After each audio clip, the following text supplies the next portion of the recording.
Alors, ce soir, on reçoit Denis Robert Dufour, que beaucoup d'entre vous connaissent, puisqu'il avait déjà fait des conférences ici. Il a été fellow résident à l'Institut d'études avancées de Nantes. Il a été professeur à l'Université Paris 8. Il a dirigé un programme au Collège international de philosophie.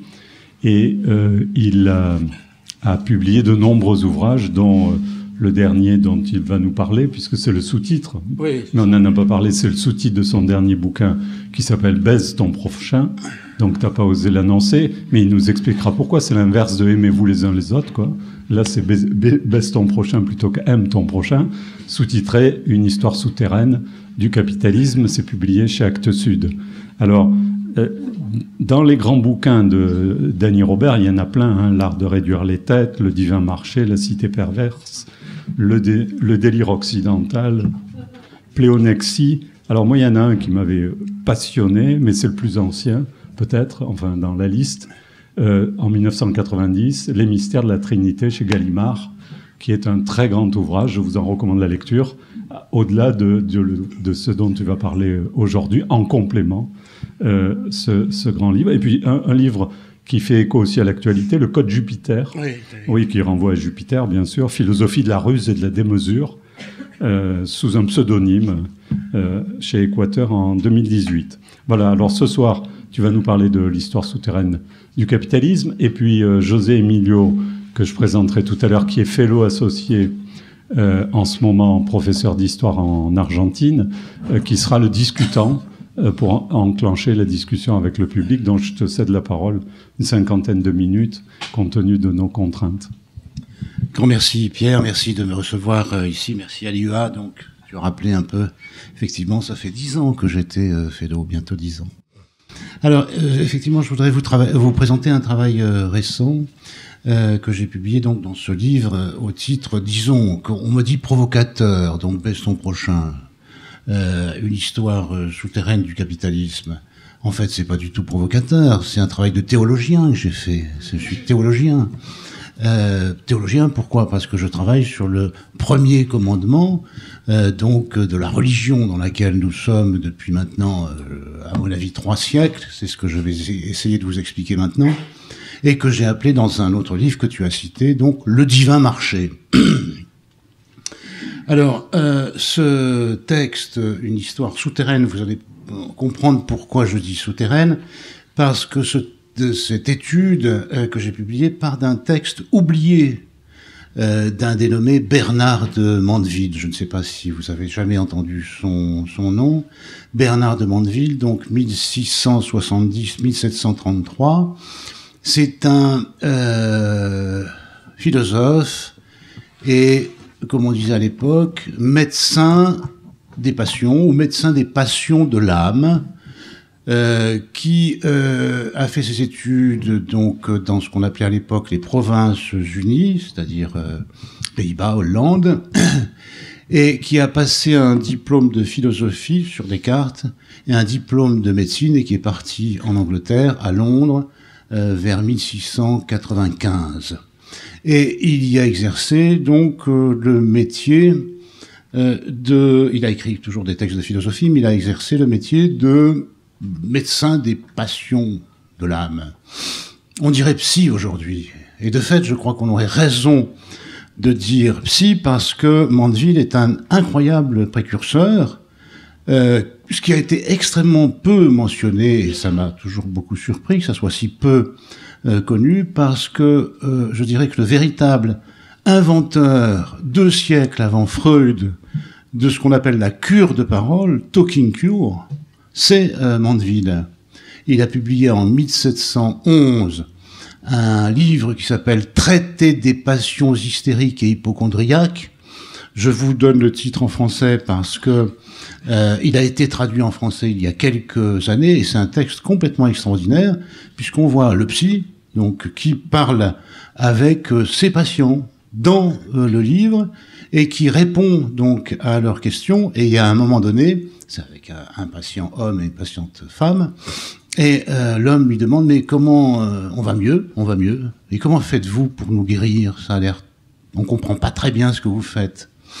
Et il dit mais c'est très simple. il suffit de laisser parler les gens qui ont des souffrances nerveuses, comme on disait aussi à l'époque, c'est-à-dire psychiques, on dirait aujourd'hui, autant de temps qu'il le faut et dans leur propre idiome. C'est l'invention, véritablement, 2 siècles avant Freud, de la talking cure. Et c'est une nouveauté absolue, parce que vous avez sûrement souvenir des médecins de Molière. Donc, il fallait faire des saignées, faire des purges, purgare, repurgare, etc., en latin, parce qu'il fallait, en plus, jargonner absolument latin. Tu connais bien tout ce chant. Il fallait absolument jargonner latin. Or là, c'est fini. Il faut que les gens parlent dans leur propre idiome, et autant de temps qu'il le faut. Voilà, donc c'est un psy, c'est le Lacan de Londres des années 1700. Voilà ce que je pourrais dire, le Lacan de Londres, parce que Lacan était donc à Paris 2-3 siècles plus tard. Bon. Alors, il a publié donc en 1714 2 textes qui contiennent une réponse possible que je fait beaucoup travailler à une question, à l'époque, tout à fait cruciale. C'est celle de savoir comment on sort le monde de l'état de pénurie et de rareté où il se trouve, et pour le faire passer à l'état d'abondance. Voilà tout simplement la question qu'il cherche à résoudre, et c'est une question qui a déjà été débattue avant lui, par exemple par un dénommé Thomas Hobbes, philosophe anglais lui aussi, vers les années 1650, qui a écrit donc le fameux Léviathan, qui donc explique que l'état du monde, c'est l'état de rareté, et cet état de rareté provoque une lutte de chacun contre chacun, ou de tous contre tous, pour l'appropriation des rares biens qui existent. Et évidemment, la lutte de chacun contre chacun, ça produit, c'est là ce que dont sort la fameuse formule, l'homme est un loup pour l'homme, et pour obvier donc à cet état de guerre civile, il faut quelqu'un au-dessus de la mêlée qui se saisisse du pouvoir pour confisquer donc le pouvoir à chacun de pouvoir faire cette guerre, et s'accapare donc l'ensemble des pouvoirs. Et donc la solution de Hobbes, c'est pas du tout de résoudre la question de la rareté, c'est de résoudre la question que la rareté provoque, c'est-à-dire la guerre civile, et on la résout en faisant appel aux tyrans qui, d'une certaine façon, coagule les différentes luttes individuelles et confisque donc le pouvoir donc de la force à son profit.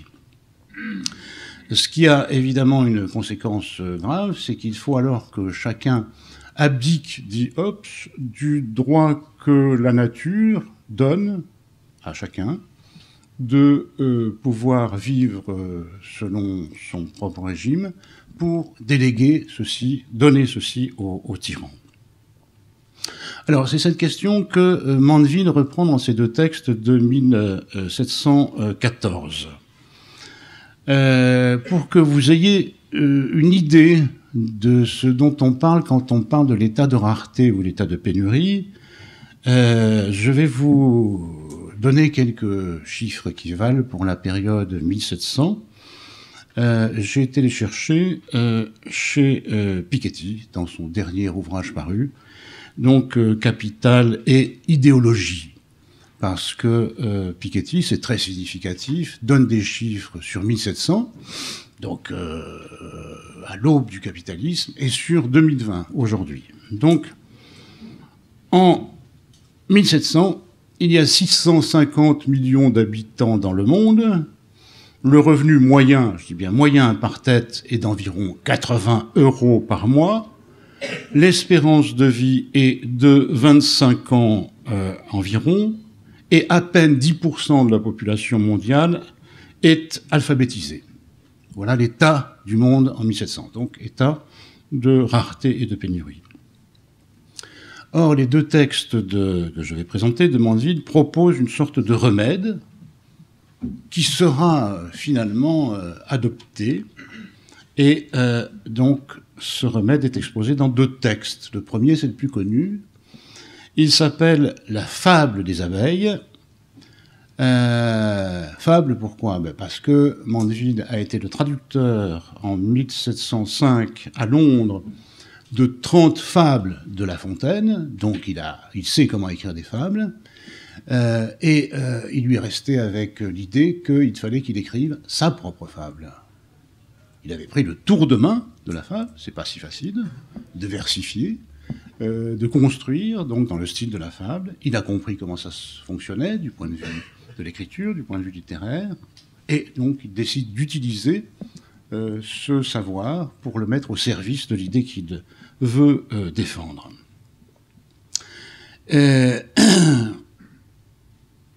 Cette fable, pour le dire rapidement, est organisée en 2 parties. Dans la première partie, donc c'est une ruche, et la ruche est riche. Pourquoi la ruche est riche? Parce que chaque habitant de la ruche est un peu voleur, un peu larron sur les bords. Le juge, pour régler les affaires entre les individus, propose des commissions, prélève des commissions au passage pour arranger celui qui paye un peu. Et donc toute la société fonctionne à l'avenant, avec donc des poches d'argent qui se créent et qui finissent de toute façon par se déverser dans le reste de la société, parce que cet argent, il faut bien le dépenser. Quand vous êtes un juge qui a donc prélevé beaucoup d'argent et que vous avez à un moment donné un petit pactole, eh ben vous faites construire une belle maison. Donc il faut un bon architecte, donc il faut de bons artisans, donc il faut de bons décorateurs, il faut de bons menuisiers, etc. Et donc l'argent revient de cette façon-là dans le reste de la société. On dirait aujourd'hui que ça ruisselle. Voilà, c'est là l'origine de la théorie du ruissellement. Elle est chez Mandeville.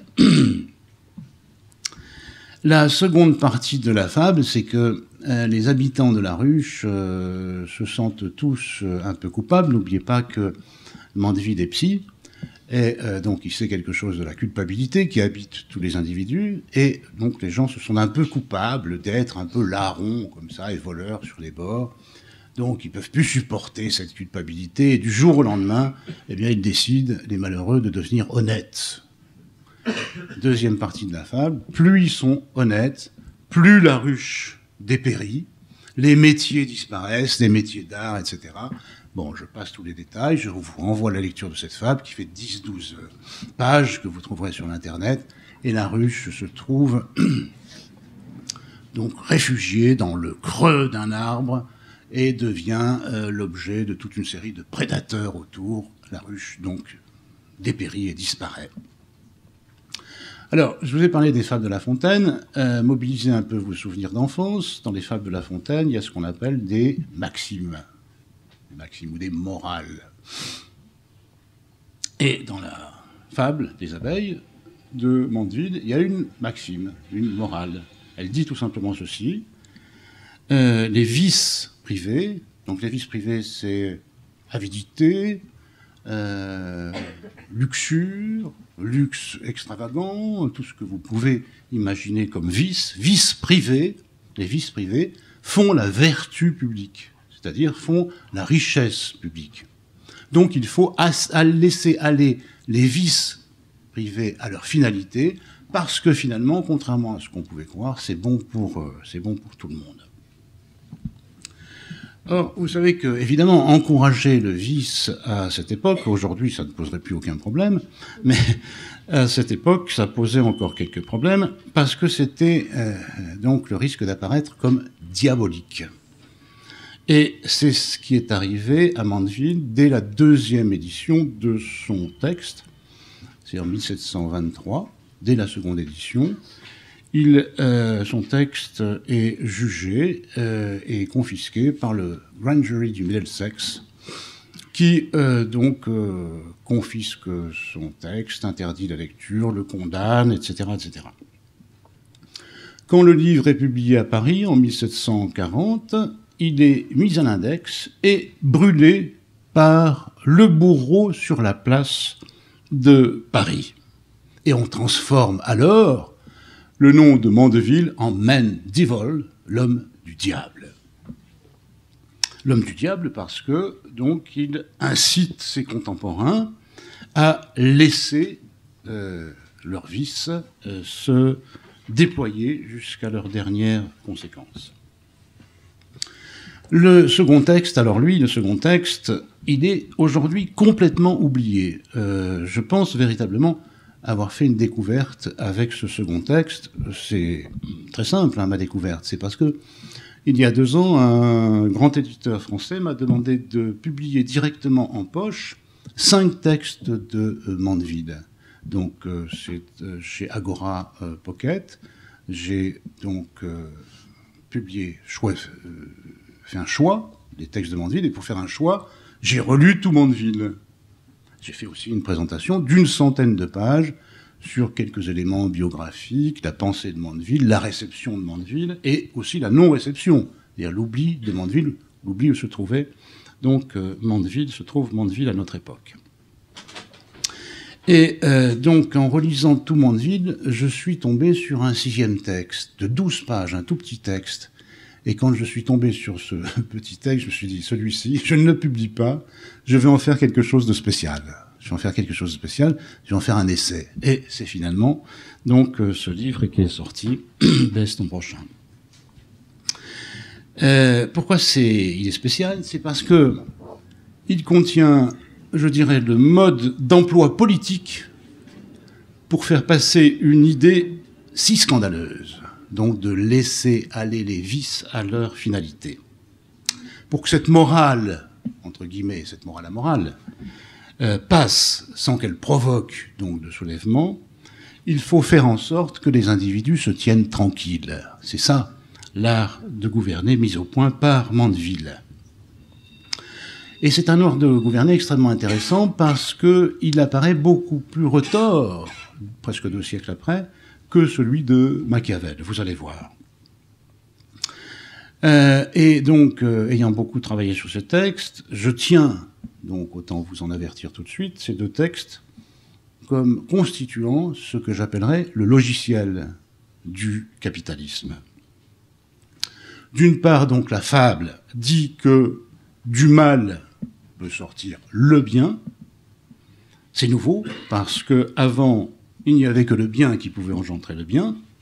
Quant aux recherches, donc ce texte s'appelle « Recherche sur les origines de la vertu morale ». Elles contiennent donc le programme politique pour appliquer ce postulat scandaleux. Alors voici, suivez-moi bien, s'il vous plaît, le déroulé de l'argument des recherches, l'art de gouverner que Mandeville propose pour faire passer cette idée scandaleuse. Donc voilà comment ça se passe. Si l'on veut que les hommes, égoïstes par nature, se tiennent tranquilles, il faut les amener à modérer leurs appétences. Freud dira 2 siècles plus tard exactement la même chose dans un texte de 1929, Malaise dans la civilisation. Pour modérer les appétences des hommes, il y avait avant le joug. Souvenez-vous de ce que je viens d'expliquer sur Hobbes, le tyran, le Léviathan qui tenait tout le monde tranquille. Mais il y a eu entre-temps la Révolution anglaise de 1689 qui a posé globalement les fondements de la démocratie. Donc, ce n'est plus le joug qu'il faut employer, c'est autre chose. Et cette autre chose, c'est tout simplement la ruse.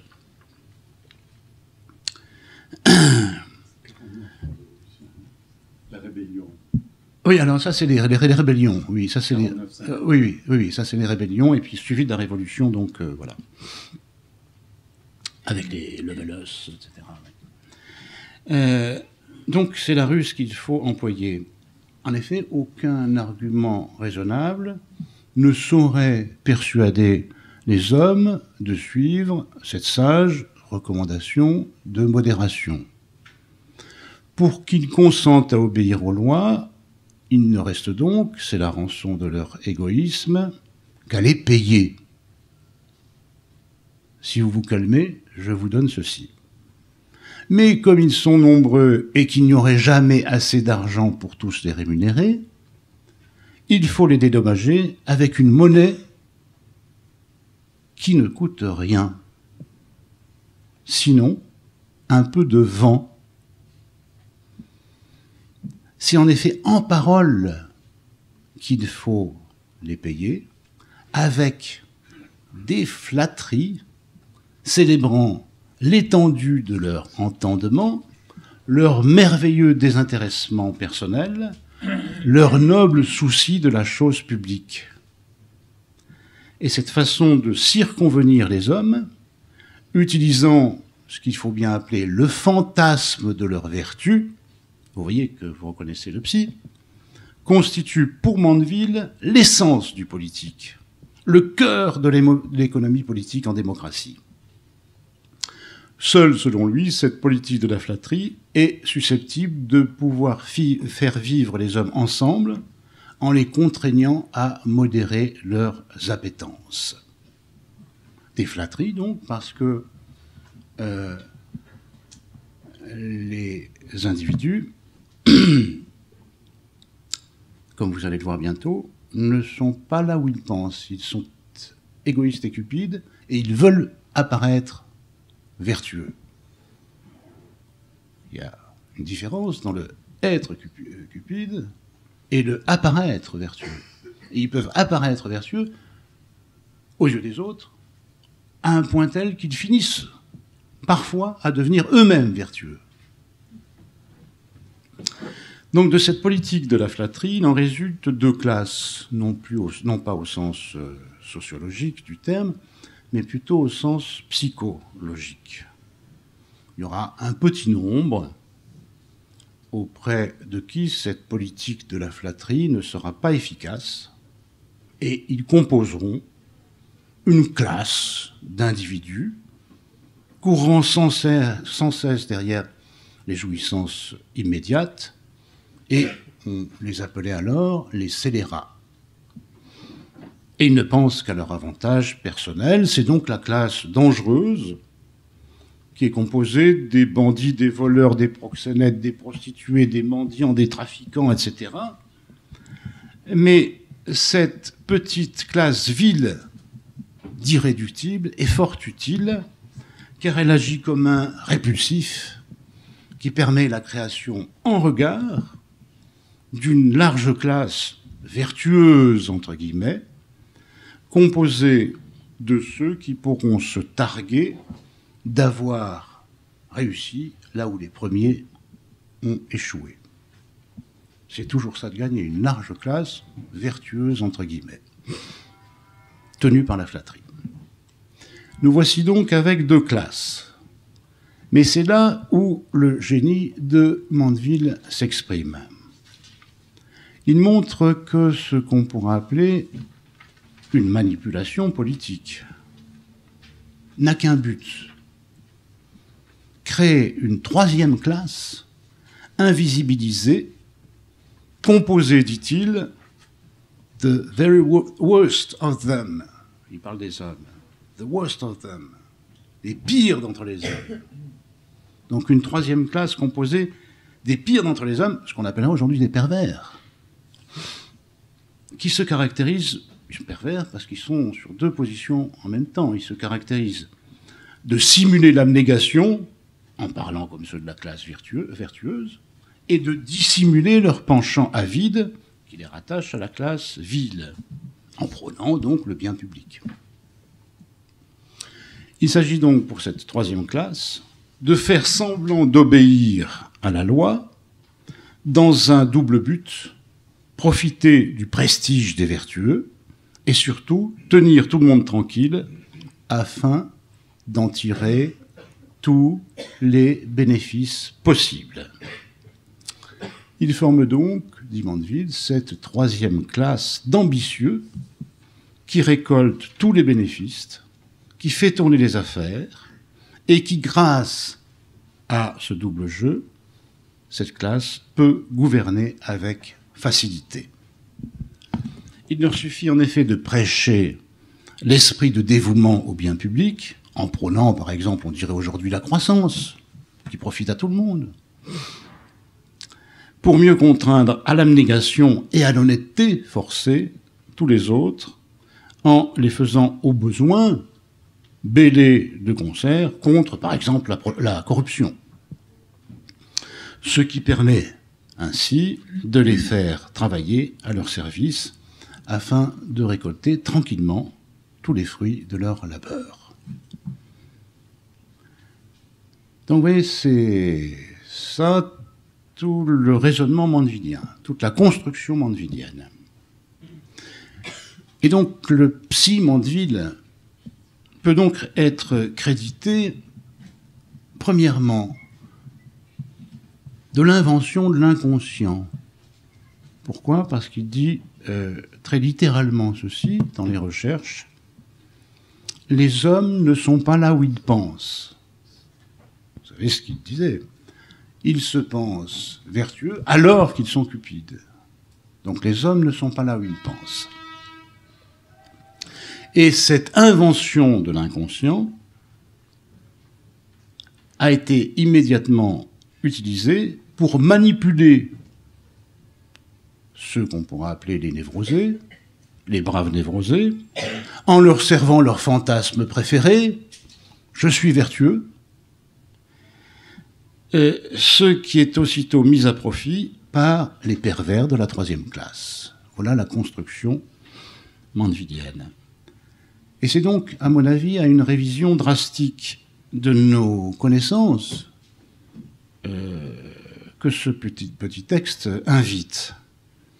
L'invention de l'inconscient, la logique du fantasme et le fonctionnement de la perversion ne datent pas de Freud en 1900, mais sont antérieurs de 2 siècles avec Mandeville. Et leur compréhension et leur utilisation sont en fait contemporaines, c'est ça qui est très important, de la naissance du capitalisme et a d'abord servi à tenir les hommes en bride.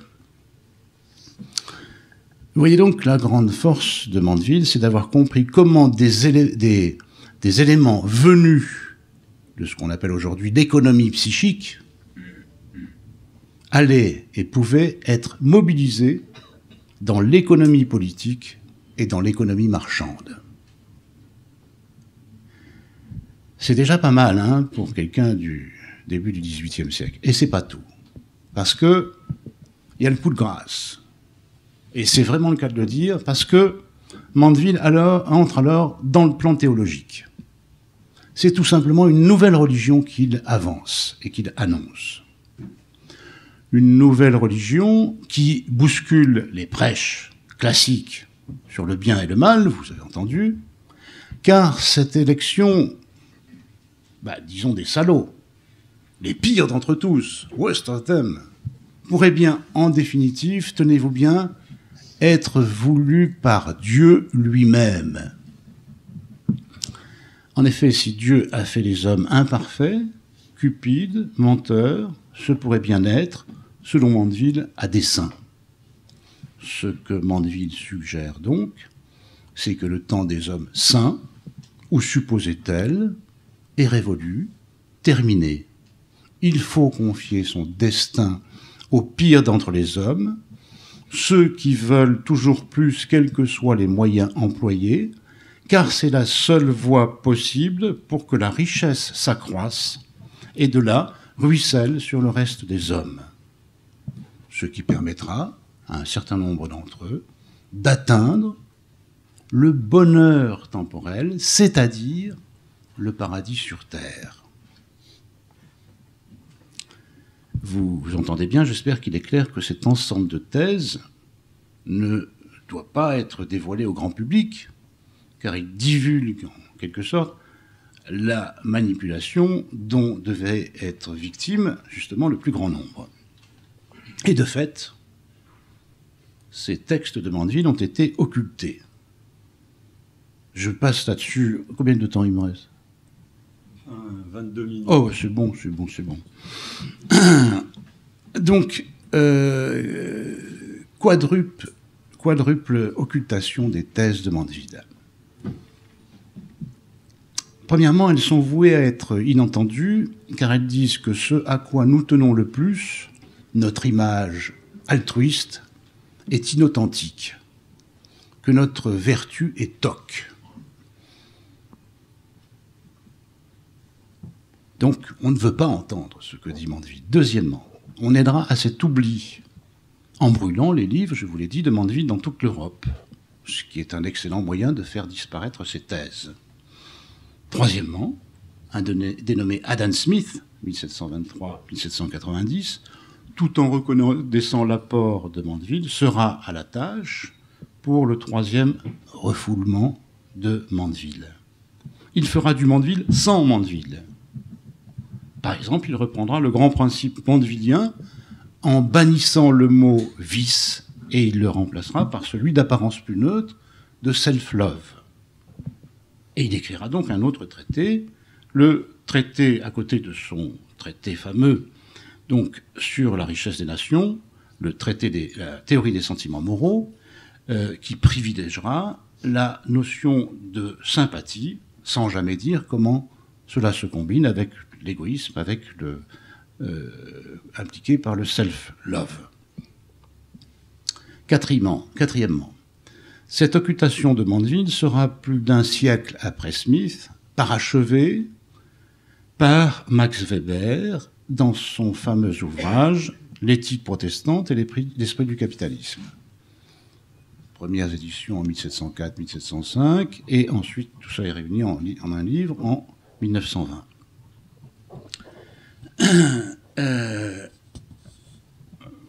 Il se trouve que Max Weber a beaucoup travaillé sur donc les sectes protestantes qui pratiquaient l'ascétisme, le calvinisme, le piétisme, le méthodisme, les sectes baptistes. Et curieusement, à cette époque-là, fin XVIIe siècle, XVIIIe siècle, et curieusement, il oublie un auteur majeur qui pourtant affichait son calvinisme. Par exemple, Mandeville était calviniste, puisqu'il affirmait donc que la nature humaine, vous l'avez entendu, après la chute, ne pouvait être que viciée. Et un auteur donc qui avait travaillé sur la formation de la richesse, donc Mandeville. Et qui dira l'exact contraire de Weber. Ce n'est pas la vertu, mais le vice qui se trouve à l'origine de ce que, à partir de Marx et Engels, on appellera le capitalisme. Alors je crois que s'il faut réintroduire Mandeville dans les circuits de pensée et le sortir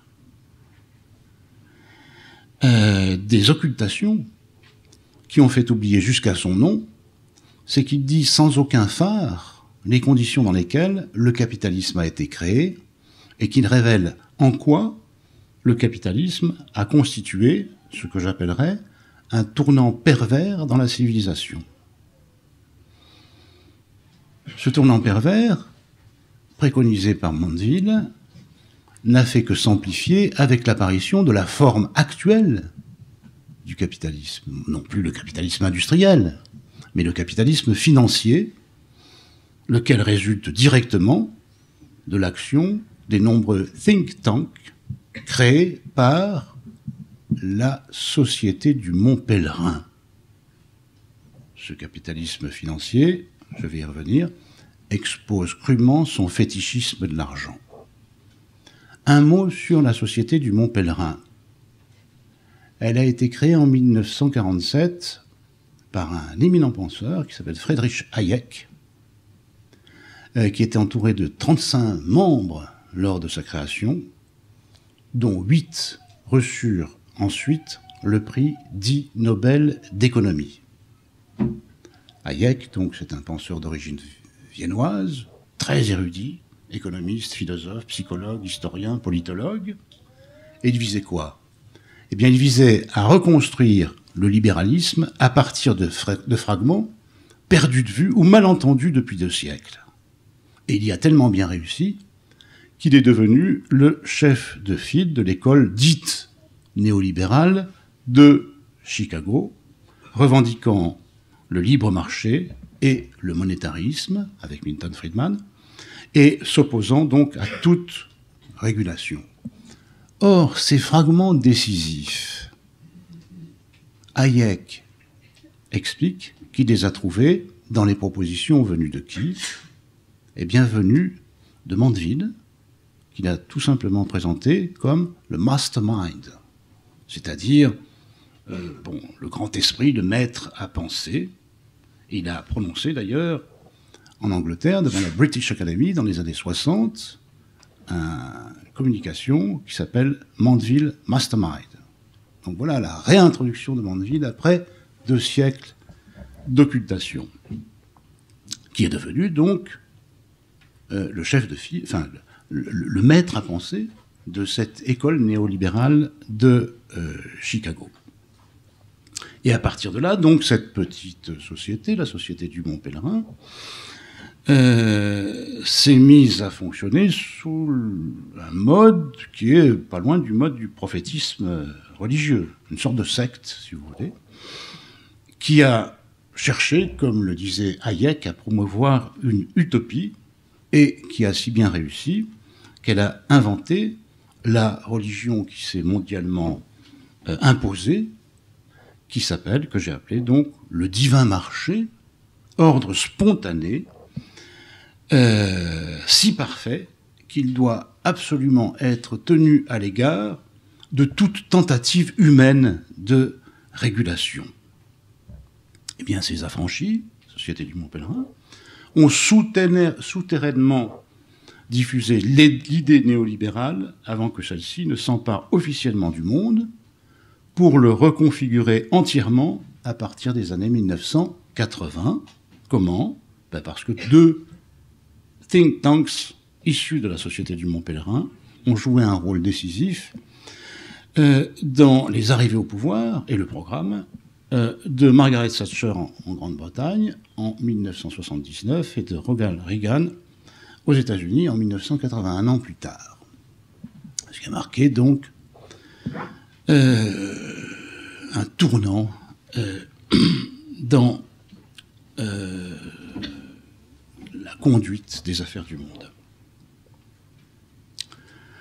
Je crois, sur un autre aspect, que l'extrême intérêt théorique de Mandeville est qu'il permet de jeter un pont entre Marx et Freud. Marx connaissait bien Mandeville, n'a pas été occulté. Mandeville n'a pas été occulté par Marx. Et pourquoi? Parce que Marx et Freud ont travaillé tous les deux la question du fétichisme. Pour Marx, c'est la question du fétichisme de l'argent. Et l'extrême intérêt de Mandeville, c'est qu'il permet de reprendre une question laissée en panne depuis une quarantaine ou une cinquantaine d'années par ce qu'on a appelé des penseurs freudo-marxistes, notamment l'école de Francfort, Marcuse, Adorno, Horkheimer, etc., qui ont buté sur une question dont ils annonçaient sans cesse la résolution et qui n'a jamais été réglée. C'est de mettre en lien la division subjective, les hommes ne sont pas là où ils pensent, il y a du conscient et de l'inconscient, avec la division en classes de la société. Et donc, aller chercher Mandeville, je pense que ça devrait permettre de réveiller les freudo-marxistes de leur long sommeil ou de leur long coma traumatique. Parce que, tout simplement, ils croyaient cette synthèse entre division subjective et division en classe de la société à portée de main, et ça n'est jamais venu. Or, c'est justement par la notion de fétichisme qu'on peut lier ces deux auteurs. Vous savez que les névrosés ont le fantasme, les pervers ont le fétiche. Et justement, cette notion de fétichisme est extrêmement importante, parce que Marx parle du fétichisme de la marchandise et de l'argent, et Freud aborde la question du fétichisme dans l'analyse des perversions sexuelles, qu'il a développé à partir des travaux donc, de Krafft-Ebing, la Psychologia Sexualis, de 1886. Mais comment lier ces deux types de fétichisme? On ne peut pas. En tout cas, l'école de Francfort s'est cassé les dents sur la question. Or, ce petit texte oublié de Mandeville donne, à mon sens, des pistes nouvelles, car il introduit une question laissée de côté par Freud, non pas les perversions sexuelles, mais les perversions sociales. Il permet de penser que le fétiche de la troisième classe, dont parle Mandeville, c'est-à-dire aujourd'hui l'hyperclasse financière, c'est l'argent. Pourquoi ça serait un fétiche, l'argent? Voici trois qualités principales qui permettent à l'argent, dans les sociétés capitalistes modernes, de fonctionner comme fétiche. Vous savez, ça a toujours existé, des féticheurs dans les sociétés. Autrefois, dans les sociétés traditionnelles, il y avait des féticheurs qui, avec un petit objet magique, agitaient leur objet et ça faisait tomber de la pluie, ou tomber quelqu'un malade, ou guérir quelqu'un, etc. C'est ça un fétiche, c'est un objet magique. Et bien là, l'objet magique de notre époque, c'est l'argent. Et c'est un fétiche parce que, et même un super fétiche, parce qu'il possède trois qualités principales. La première, c'est qu'il peut être dissimulé. Par exemple, aujourd'hui, par l'optimisation et l'évasion fiscale. De sorte que celui qui le possède peut continuer à apparaître comme les autres, ceux qui ont accepté de renoncer à satisfaire toutes leurs appétences, par exemple en payant leurs impôts. Et donc ça leur permet ainsi de jouir du plaisir de paraître vertueux. Deuxième qualité qui font de l'argent un fétiche. L'argent, c'est le grand équivalent général qui permet de tout acheter, et surtout toutes les jouissances. On pourra reprendre cette question-là. Troisièmement, l'argent possède la qualité extraordinaire, celle de pouvoir s'auto-engendrer. C'est ça une qualité magique, l'auto-engendrement de l'argent par l'argent. Marx avait déjà repéré ceci quand il disait que l'argent pond de l'argent. L'argent fait de l'argent. Par exemple, vous voulez un exemple? En voici un. Par exemple, la fortune de M. Bernard Arnault, qui a longtemps été expatrié fiscal, n'est-ce pas, dans le but, en Belgique, dans le but de ne pas payer des impôts en France, possédait un patrimoine de 72 millions de dollars en 2018, et un an plus tard, il est passé de 72 en 2019, de 72 à 100 millions de dollars, devenant ainsi la troisième fortune mondiale. Milliard. Pendant ce temps-là, ma retraite de professeur des universités a diminué de 5%. Bon.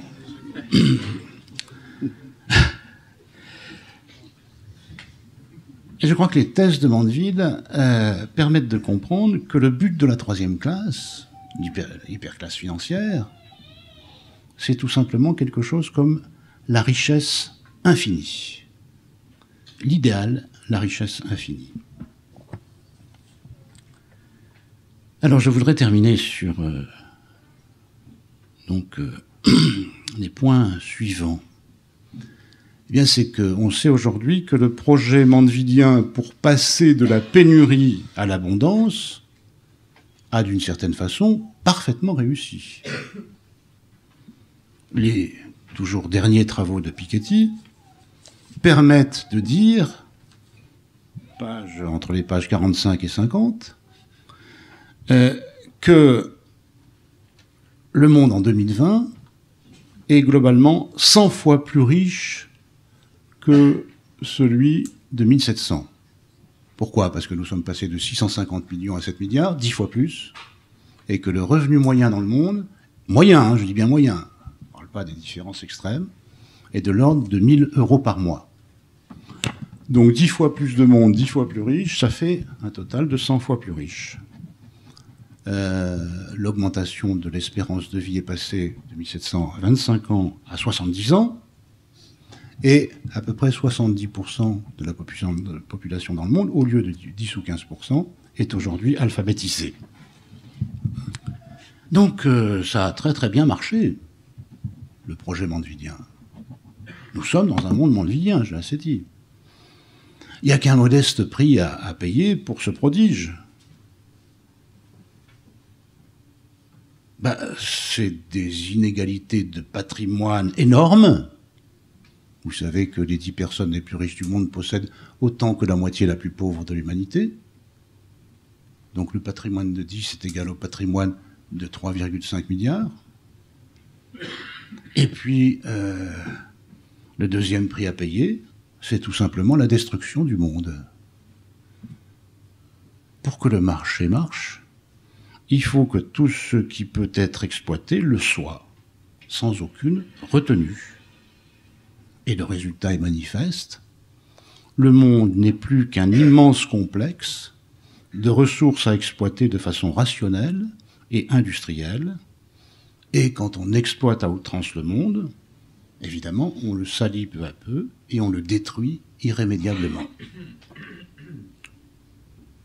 Tout doit être exploité. Il faudra excaver des pays entiers pour chercher des terres rares, du lithium, que sais-je, etc. Alors, si je le disais ceci de façon un peu plus psy, puisque j'ai parlé de pervers, de fétichisme, etc., je le dirais de la façon suivante. Le pervers capitaliste cache le trou du monde,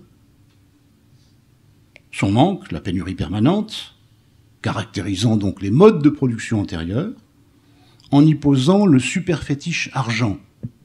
Je dis ça parce que, dans la théorie freudienne, le petit qui ne veut pas que sa mère le laisse tomber pour un autre homme pose sur le sexe de la mère le fétiche d'un pénis. Quelque chose qui représente un complément phallique pour dire, ouais, elle n'a pas besoin, elle a ce qu'il faut, donc laissez tomber, quoi. N'allez pas la voir. Donc, je répète, le pervers capitaliste cache le trou du monde en y posant le super fétiche argent. Mais ce faisant, il couvre le monde d'immondices, ce qu'on appelle vulgairement de la merde. Car l'argent, ça c'est Freud qui l'a révélé, l'argent c'est de la merde. C'est de la merde parce que la merde c'est de l'argent. C'est une équivalence qui remonte à la phase anale, où l'enfant est celui qui dit en quelque sorte, vous savez l'enfant, on sollicite pour que il donne son excrément. Eh bien l'enfant s'installe dans une position qui peut être une position, on a dit, sadique anale. Je te donne ma merde si tu me donnes un cadeau. Puis ce cadeau contre un autre objet. Puis cet objet contre de l'argent.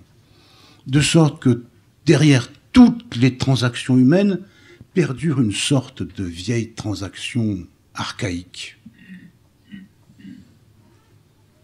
Et bien lorsqu'on tombe sur un texte de Freud de 1908,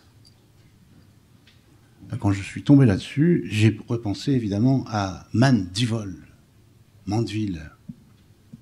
celui qui a montré la voie pour devenir riche, pour produire de l'argent.